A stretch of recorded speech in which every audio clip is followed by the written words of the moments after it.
internationale célèbre ce samedi 15 juin la journée de lutte contre la maltraitance des personnes âgées.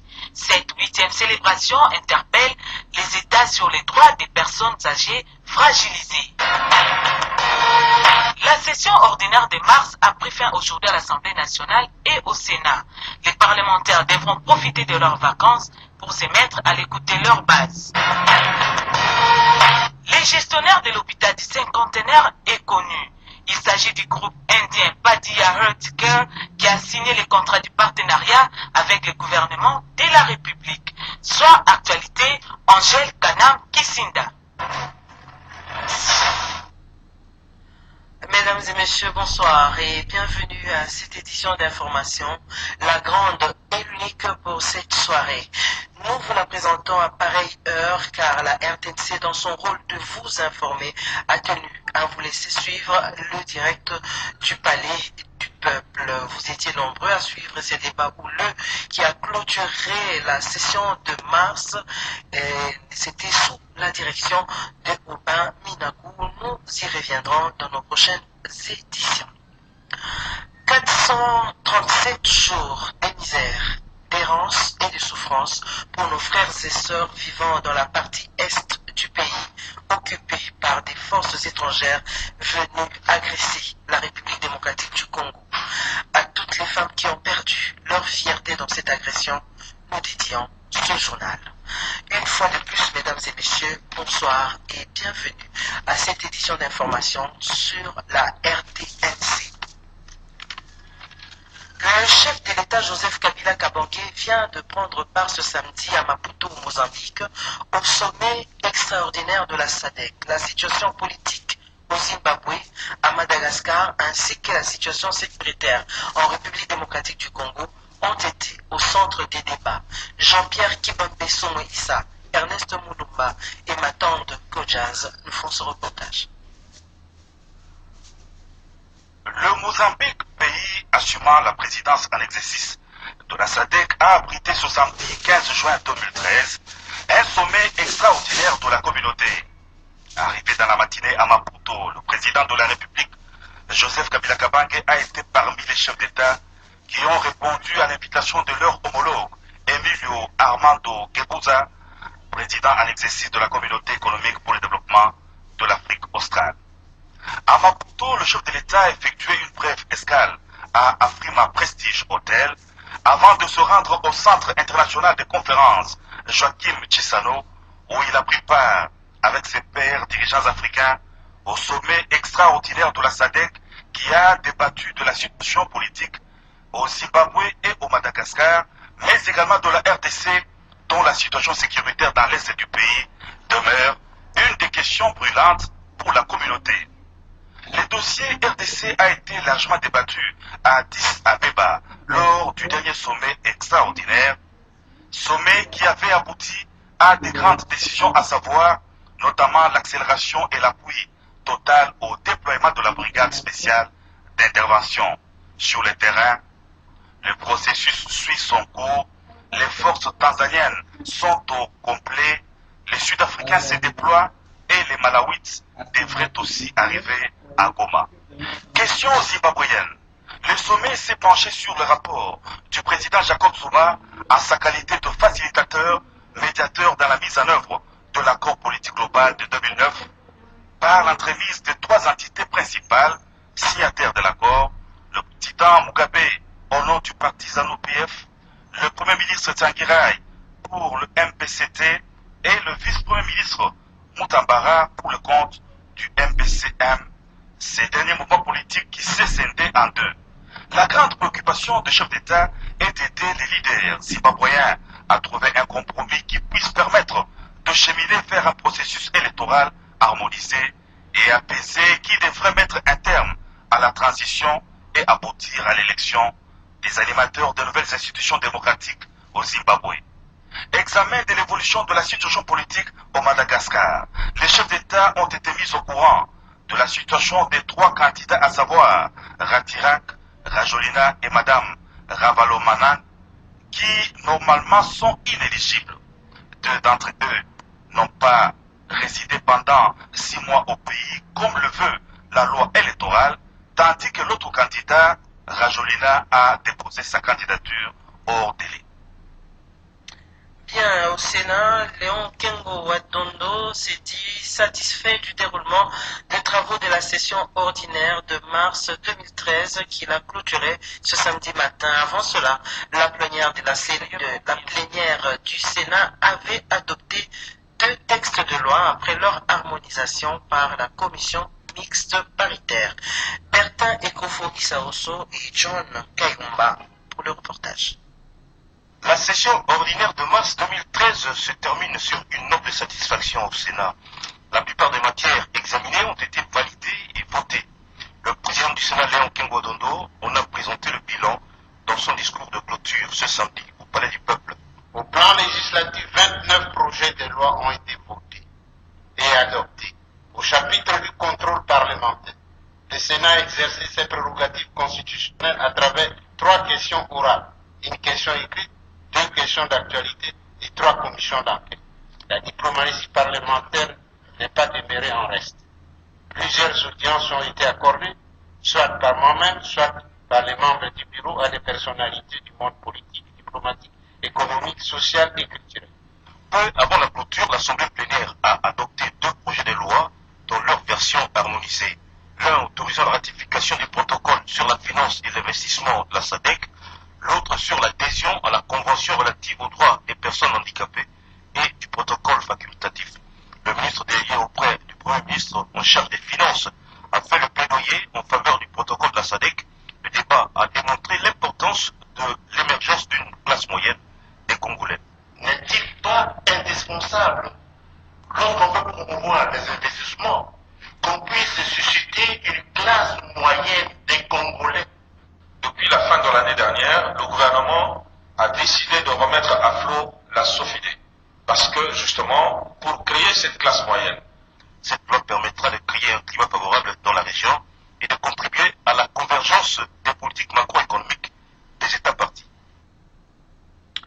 Conseil des ministres hier, sous la direction du chef du gouvernement Matata Pognon, la situation sécuritaire dans la partie est du pays, les déploiements de la brigade spéciale d'intervention ont fait partie des sujets débattus. Nous vous proposons dans ce journal un extrait du compte rendu avant son intégralité à la fin de ce journal.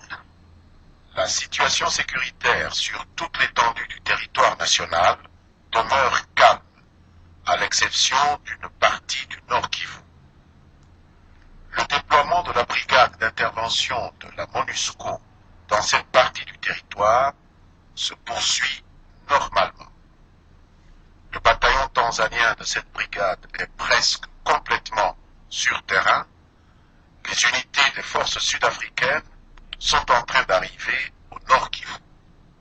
Pour leur part, les troupes du contingent du Malawi qui doivent arriver en République démocratique du Congo en provenance d'un autre théâtre d'opération sous la bannière des Nations Unies prendront effectivement pied à l'est de la République démocratique du Congo à partir du 15 juin 2013.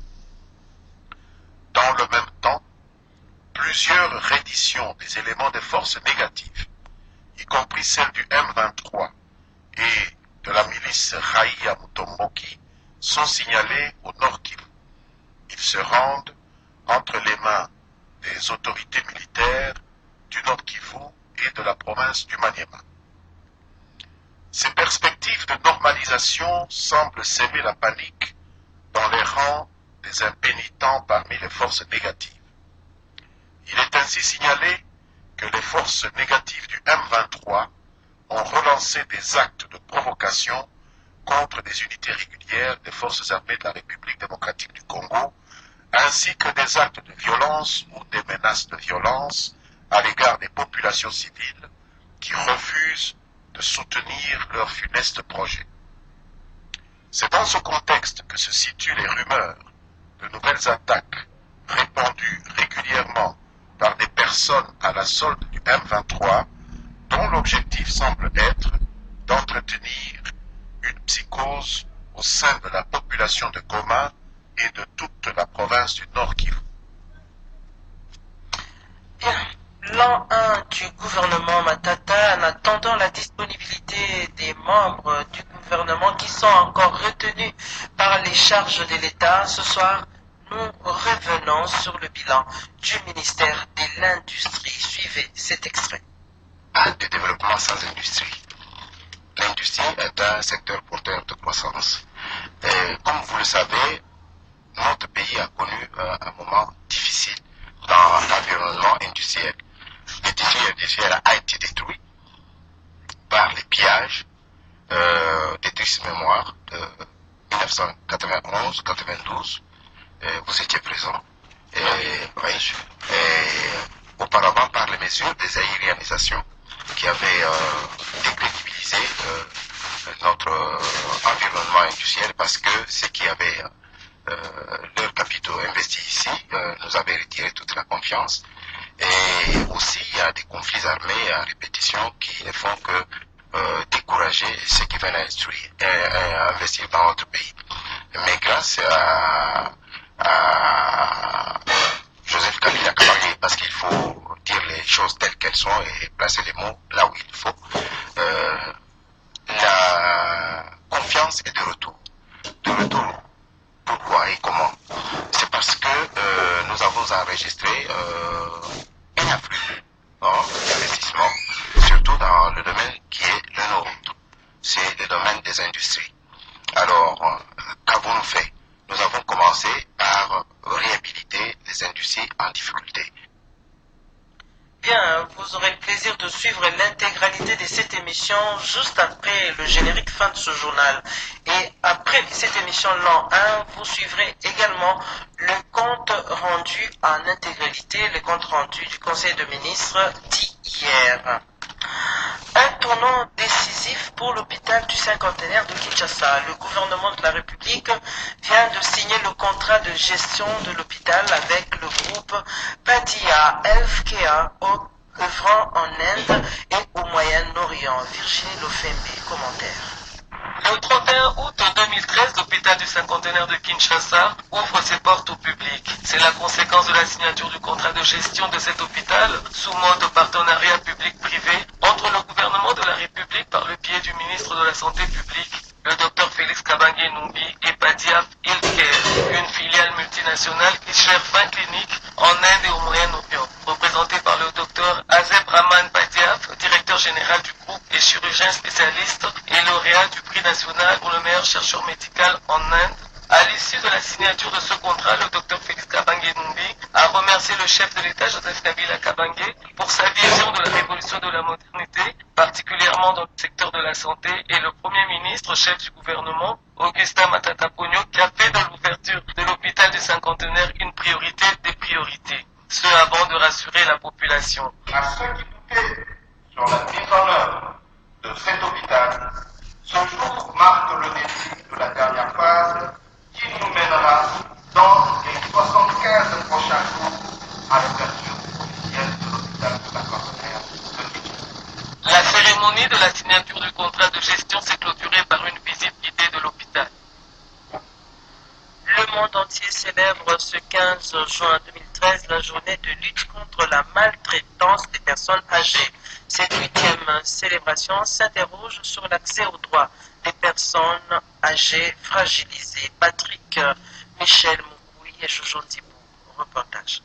Vivre est longtemps qu'est possible sur Terre, tel est le souhait de tout humain. Mais pour se dire avoir vécu longtemps, une étape de la vie en est une condition, le 3e âge. Cette période qui généralement peut se déclencher après qu'une personne ait atteint ses 45 ans soulève une problématique sur la maltraitance des personnes âgées. C'est donc depuis quelques années que le monde entier célèbre le 15 juin de chaque année la journée mondiale de lutte contre la maltraitance des personnes âgées, et ce, dans le but de sensibiliser l'opinion publique sur ce phénomène inacceptable et tabou dans notre société. Ces actes de violation de droits de l'homme recouvrent les violences physiques, sexuelles, psychologiques ou morales, l'abandon, la négligence, l'atteinte grave à la dignité, le manque de respect, ainsi que les violations matérielles et financières.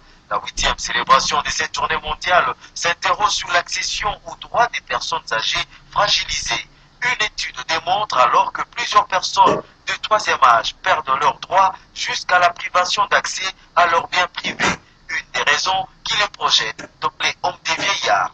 Le mode de récupération de ces personnes âgées par ce centre d'hébergement nous renseigne également que très peu d'entre eux sont là par volonté de leurs enfants.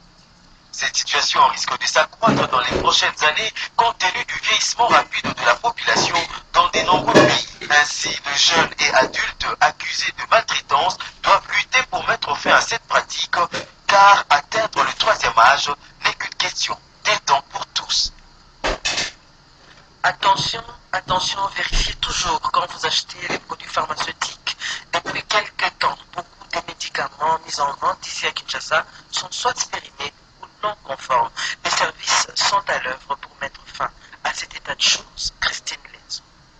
La police nationale vient de confisquer des tonnes de faux médicaments en circulation dans la ville de Kinshasa. Ces produits, dont la plupart ne contiennent aucune substance pharmaceutique, sont soit fabriqués sur place, soit importés, mais vendus dans quelques pharmacies de la place. Ce réseau mafieux a été démantelé grâce à cette opération dénommée Pili qui s'est fait en partenariat avec l'Interpol, le ministère de la Santé, l'OCC, la DGDA et la police judiciaire. Laquelle opération a permis à ces services d'application à la loi de sceller beaucoup de dépôts pharmaceutiques concernés. C'est ce que nous dit le colonel Romial Ikuka qui met ici la population en garde.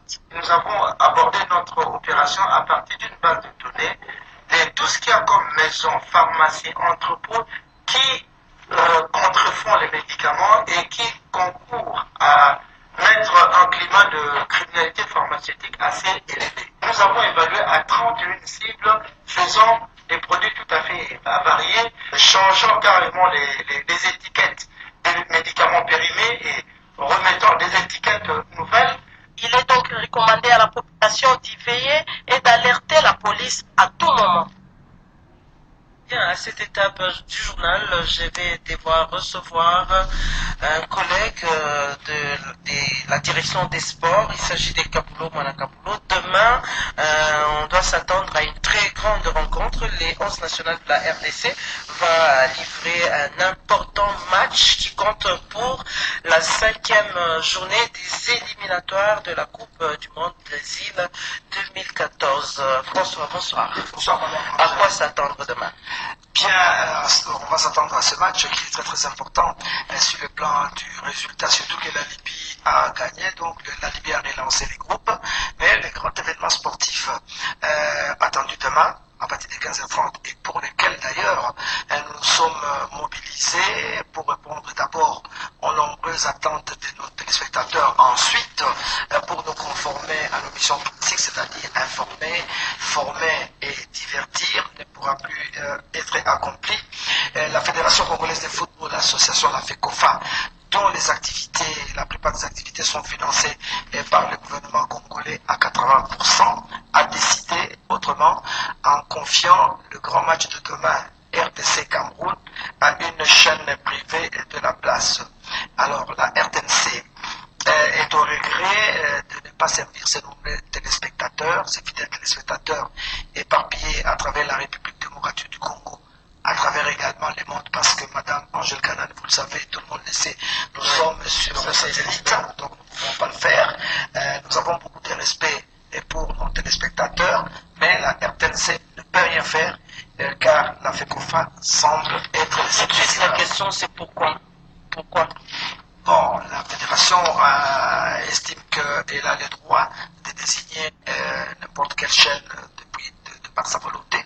Elle a opté pour une chaîne privée et puis nous nous inclinons.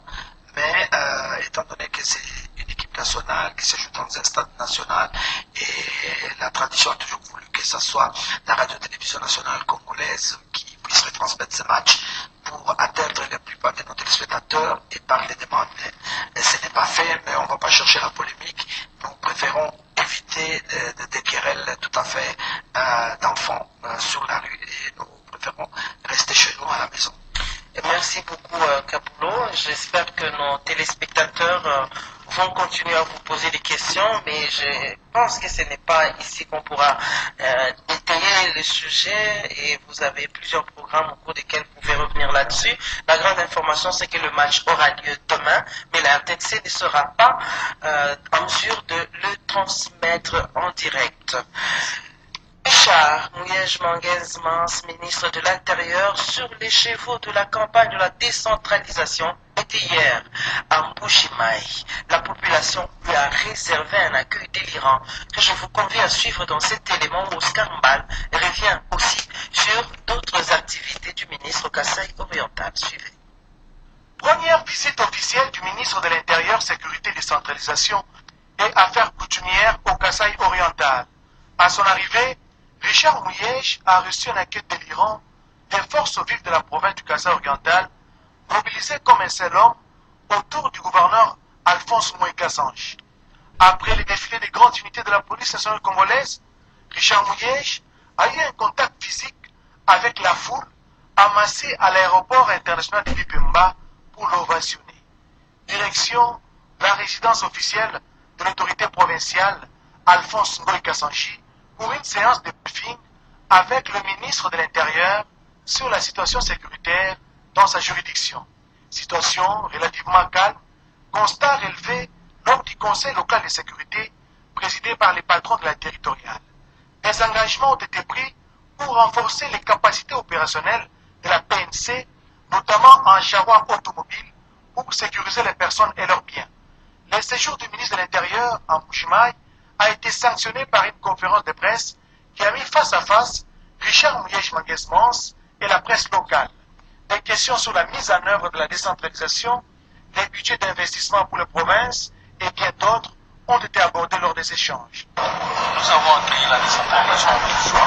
La décentralisation, ce mode de gestion de proximité favorise le développement à la base. Voilà pourquoi nous, la province du Kasaï oriental, nous soutenons vraiment cette campagne.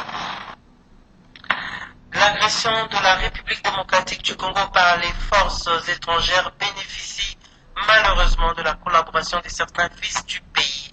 Voici dans cet élément de reportage l'histoire d'un traître, hier officier dans les rangs des FARDC.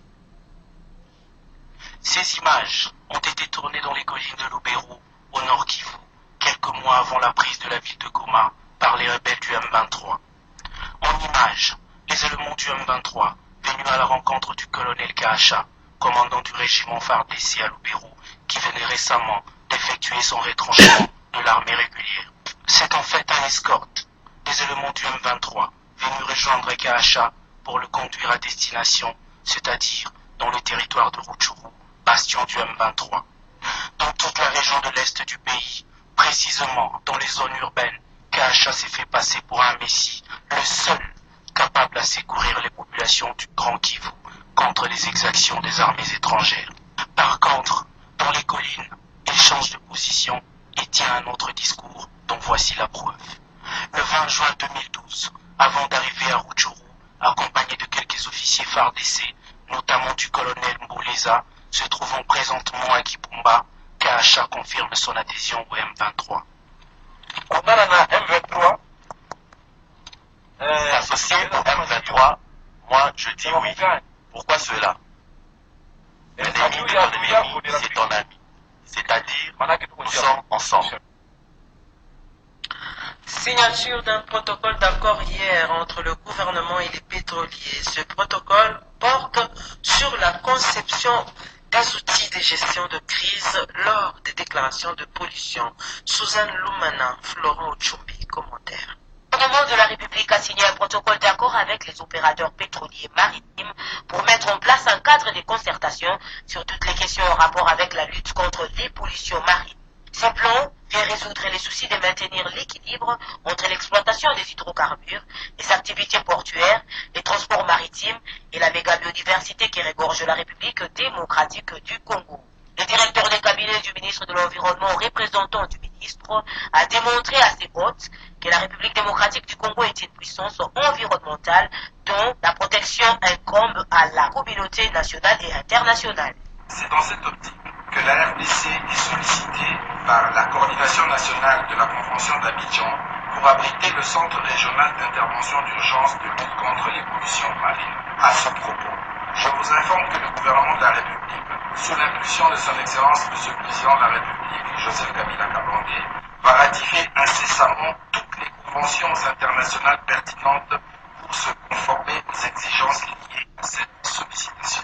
Les remerciements s'adressent également aux sociétés pétrolières, aux sociétés d'exploitation maritime et de voies navigables. Demain, 16 juin 2013, sera célébrée la Journée de l'enfant africain. Cette année, la journée est placée sous le thème « La lutte contre les pratiques traditionnelles néfastes sur l'enfant ».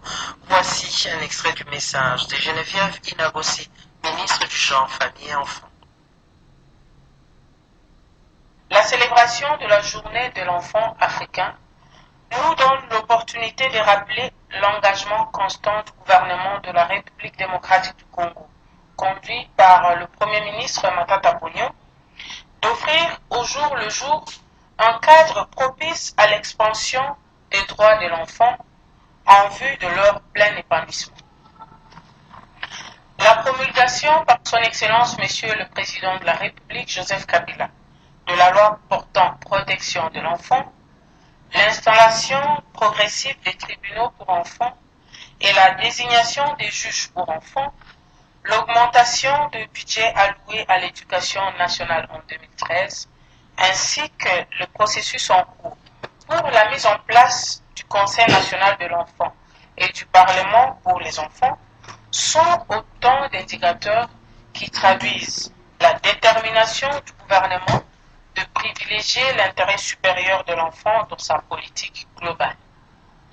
L'édition 2013 de la Journée de l'enfant africain offre l'occasion aux États d'identifier les pratiques traditionnelles néfastes sur l'enfant en vue d'en proposer des stratégies efficaces de lutte. Vous avez construit votre maison à côté d'un camp militaire. Cette information vous concerne. Le ministre des Affaires foncières et les officiers des FARDC sont en conciliabule pour des stratégies de démolition de toutes les constructions autour des camps militaires. Au reportage.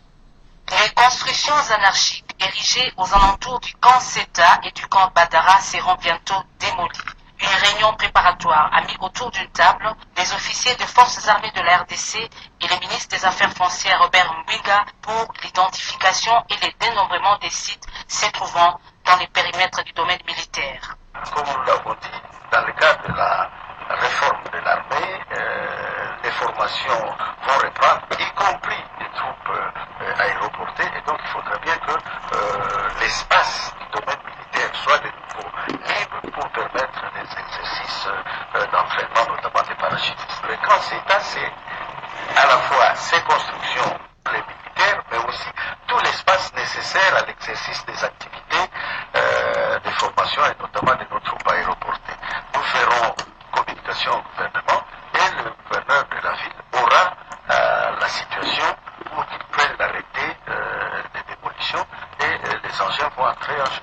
Cette rencontre intervient au lendemain de la récente visite d'inspection effectuée par le ministre des Affaires foncières, son collègue des ITPR et le gouverneur de la ville de Kinshasa dans la circonscription foncière de Nsélémalou. Affaire Denis Lessier et compagnie, les pasteurs de l'Arche de Noé clament son innocence et exigent des preuves quant aux griefs mis à leur charge. Les prévenus ont été entendus le jeudi dernier par le tribunal militaire de garnison de Kinshasa. Coco Anaïs Mbekila, commentaire. Par rapport à l'escroquerie, Denis Lessier reconnaît avoir reçu du ministre honoraire 2100 $ américains pour les activités de l'Église, 2000 pour l'assistance sociale et un véhicule 4x4 de marque Hyundai à titre de don. Alors que le prévenu Oukounimo Thierry a affirmé devant le juge que l'ancien ministre Jean-Baptiste Ntawa avait envoyé par le canal de Denis Lessier 45 000 $ américains, 80 000 $ américains, une Jeep, 17 000 $ américains à la famille présidentielle en vue de revenir aux affaires au sein du gouvernement. En plus, 2500 $ avaient été réservés à lui-même Oukounimo en sa qualité de jeune frère au chef de l'État, somme que le prévenu dit n'avoir jamais perçu. Oukounimo a été présenté pour la première fois au ministre Jean-Baptiste Ntawa par le prévenu Kassongo lui en date du 7 mars 2012 et c'est après avoir gagné le prix de sosie au chef de l'État le 1er janvier 2010. Dans sa version de fait, Les prévenus Songolui, poursuivi aussi pour violation des consignes, a déclaré qu'il est allé voir le ministre pour demander une aide afin de voyager en Inde pour les soins médicaux. La victime d'escroquerie, M. Jean-Baptiste Ntawa, qui s'est constitué partie civile, va réagir à toutes ces dépositions à la prochaine audience prévue le jeudi 20 juin 2013. C'est parti pour l'organisation des élections syndicales dans l'administration publique.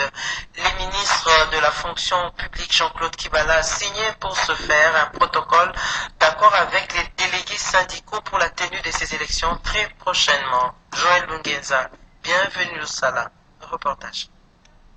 C'est pour se conformer au principe de liberté et de pluralisme syndical que le ministre de la fonction publique Jean-Claude Kibala a entamé les concertations avec les syndicats. La commission mise en place pour un projet de protocole d'accord pour l'organisation des élections syndicales a rendu sa conclusion et ce vendredi 15 juin 2013 que le ministre était face aux délégués syndicaux pour valider l'accord. Monsieur le ministre de la fonction publique, vous avez un job difficile. Donc nous allons voir au front sans munitions. J'ai répondu au Premier ministre en disant que ce n'est pas question d'être au front sans munitions, c'est question d'organisation. Après débat houleux, les délégués syndicaux ont procédé à la signature de ce protocole d'accord sur le code électoral des élections syndicales au sein de l'administration publique et le projet d'arrêté portant réglementation provisoire des activités syndicales. Maintenant que le ministre a accepté, nous allons avoir un arrêté provisoire réglementant les activités syndicales en se conformant aux normes internationales ainsi qu'à la Constitution. Nous ne voyons aucun inconvénient à ce que nous allions aux élections. Le ministre de l'Agriculture et Développement Rural ainsi que le gouverneur du Bandundu, Jean-Camille Sendou, ont signé un contrat pour financer l'agriculture à la base en décentralisant l'affectation de fonds. Kinanga Moussachi signe ce reportage. La province de Bandundu est la première à bénéficier de la mesure gouvernementale de décentralisation du financement de la campagne agricole 2013-2014 à hauteur de 5 190 000 $ américains. Cet engagement a été concrétisé par la signature d'un contrat programme entre le ministre de l'Agriculture et du Développement Rural, Bambouti Jean Chrysostome, et le gouverneur Jean Kamissendo de Bandundu. Il concerne la production végétale et animale, la réhabilitation et l'entretien des routes et ouvrages d'art en milieu rural, les forages manuels pour la desserte en eau et l'appui institutionnel. Le ministère central est plus responsabilisé dans le suivi, l'évaluation et le contrôle. Nous allons travailler pour les résultats.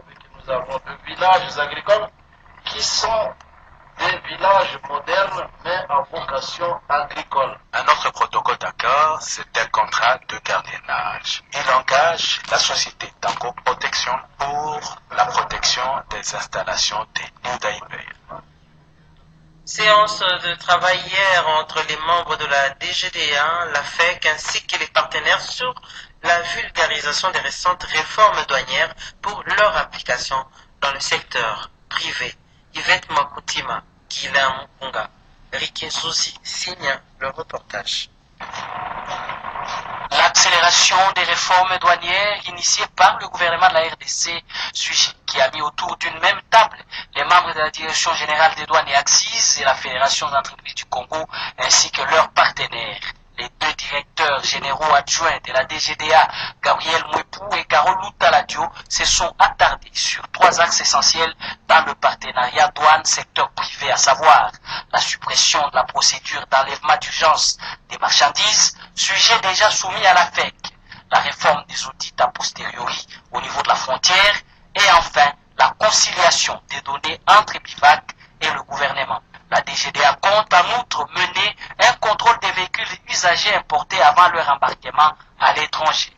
Autre point soulevé au cours de ces échanges, la fusion des boutiques hors taxes, celle des ports et aéroports et la suppression des boutiques situées en plein centre-ville. C'est pour une meilleure formalisation des opérations de la douane avec le secteur privé. La DGDA seule ne peut atteindre ses objectifs sans consulter ses partenaires. L'administration douanière demande l'implication de tous, dont le millier d'affaires congolais. La Convention des Congolais Unis, CCU en sigle, parti cher à Lambert Mendeo Malanga, vient de recevoir M. Augustin Gangwele, membre du parti, qui devra désormais siéger à l'Assemblée plénière de la CENI. Commentaire, Jojo Ndibou Kaboulou, Apo Souci.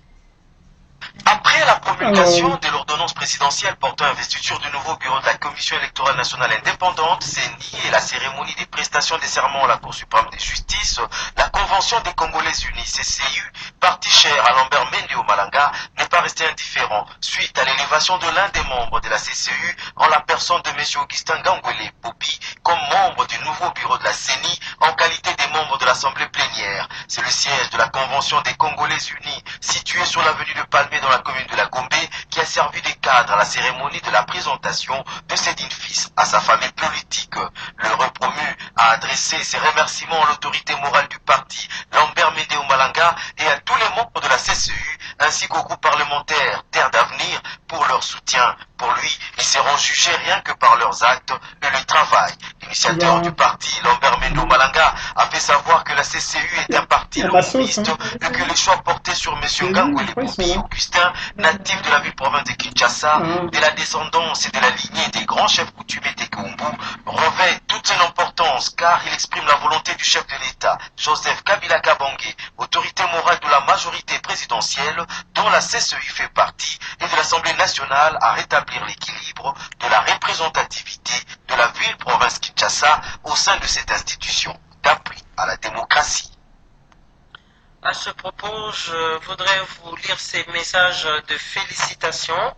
Le Grand Équateur félicite Madame Micheline Billet pour sa nomination au poste de questeur adjointe de la Commission électorale nationale indépendante. Ce message est signé Oswald de Bagazabala, ambassadeur humanitaire. Le deuxième message, c'est la mutualité des Benakabalo qui félicite, elle, M. André Pongwe Songo pour sa nomination également au poste de vice-président de la CENI. Le message est signé par Séraphin Kyungu Banzai, secrétaire général de la mutualité. L'artiste musicien Guillaume Makanda Son en visite à Kamba, cité sainte kimbangiste dans la province du Bas-Congo, a été reçu par le chef spirituel de l'église, son éminence Simon Kibangu Kiangani de Tissamba. Reportage. En séjour à Kamba, la Nouvelle-Jérusalem, du mardi 11 au mercredi 12 juin 2013, l'artiste musicien Werason, reçu en audience par le chef spirituel de l'église kimbangiste, son éminence Simon Kimbangani, a exprimé la volonté de comprendre l'histoire de l'église kimbangiste et de papa Simon Kimbangu pour le bien de nos enfants des générations futures. L'artiste musicien Werason et 20 de ses musiciens ont reçu la bénédiction du chef spirituel. C'était avant la visite du mausolée de papa Simon Kimbangu et de quelques sites historiques et touristiques de la cité sainte de Kamba. Un autre temps fort du pèlerinage a conduit Noël Giamakanda à l'eau bénite, cadre approprié de la purification. Au culte matinal, l'artiste musicien a dû rendre grâce à Dieu le miséricordieux. Pour Werason, l'envoyé spécial de notre Seigneur Jésus-Christ est l'homme qui a lutté non seulement pour l'indépendance de notre pays, mais aussi pour l'Afrique. L'ambassadeur de la paix a en outre sollicité le soutien spirituel dans les actions humanitaires qu'il entreprend en faveur des enfants de la rue et des femmes vulnérables. Rappelons qu'au cours du concert qu'il a animé le 10 mai à Mazangungu, l'artiste musicien a fait un don aux élèves de l'école kimbangiste, ce qui implique l'un de ses actes de gratitude vis-à-vis de l'Église Jésus-Christ sur la terre par son envoyé spécial, Papa Simon Kimbangu. L'Expo 2013, cette grande rencontre des scientifiques congolais aura bel et bien lieu le 25 juin prochain. Près de 60 stands ont été construits à l'Académie des Beaux-Arts pour accueillir cette 4e édition. Les ministres de l'ESURES confirment la tenue de cette expo. Mireille Kumbu, François Nyembo. Près de 60 stands ont été érigés à l'Académie des Beaux-Arts, site choisi pour abriter les travaux de cette 4e édition de l'Expo 2013, prévue du 25 au 29 juin prochain. Tout est fin prêt. La commission logistique de l'ESURES travaille d'arrache-pied pour disponibiliser juin prochain.